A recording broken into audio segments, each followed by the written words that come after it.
ചുട്ടുപൊള്ളുന്ന വേനലിൽ അകവും പുറവും തണുപ്പിക്കുകയാണ് കോഴിക്കോടൻ രുചി.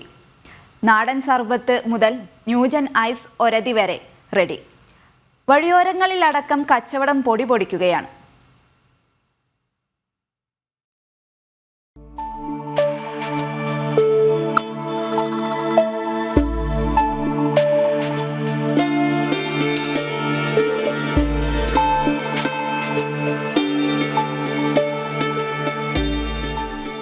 കോഴിക്കോട് എത്തിയാൽ കണ്ടും കഴിച്ചും കൊതി തീരില്ല.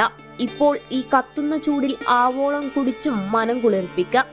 രുചിയുടെ വ്യത്യസ്തതകളുടെ കോഴിക്കോടൻ ടച്ച് ഇവിടെയും പതിവ് തെറ്റിക്കുന്നില്ല. അത്രയും രുചിയാണ് ഓരോന്നിനും. തണ്ണിമത്തനും ഇളനീരും വഴിയോരങ്ങളിൽ യാത്രക്കാർക്ക് വലിയ ആശ്വാസമാണ്. കച്ചവടവും തകൃതി. വെള്ളത്തിനാ കൂടുതൽ ചെലവ്. വെള്ളം ഉപയോഗിക്കാതെ കൊടുക്കുന്നല്ല, വെള്ളം ഉഷാറാക്കി കൊടുക്കുക. ആളെ ദാഹവും മാറും, വിശപ്പും മാറും. ചെറിയ പൈസ വാങ്ങുന്നുള്ളൂ, വലിയ പൈസ വാങ്ങുന്നൊന്നുമില്ല. വയറ് നിറച്ച് കൊടുക്കുക, നമ്മളെ കൊണ്ടാകുന്ന രീതിയിൽ ചെയ്തു കൊടുക്കുക. ദാഹിച്ചു വരുന്ന ആൾക്കാരല്ല. മിൽക്ക് സർബത്തിലും ഐസുരന്തിയിലും വെറൈറ്റി വേറെ ലെവലാണ്. ഏത് ചൂടും തോൽക്കും, അത് ഗ്യാരണ്ടി. ഭയങ്കര ചൂട് തന്നെയല്ലേ. ഈ സർബത്ത് വെള്ളം, ഈ വെള്ളം കുടിക്കുമ്പോഴാണ് ഒരു സുഖം കിട്ടുന്നത്. മിൽക്ക് സർബത്തുണ്ട്, പല സർബത്തുകളൊക്കെ ഉണ്ട്. നാരങ്ങ വെള്ളവും സംഭാരവും ഡിമാൻഡിൽ മുൻനിരയിൽ തന്നെയുണ്ട്. ജ്യൂസ് കടകളിലും തിരക്കോട് തിരക്ക് തന്നെ.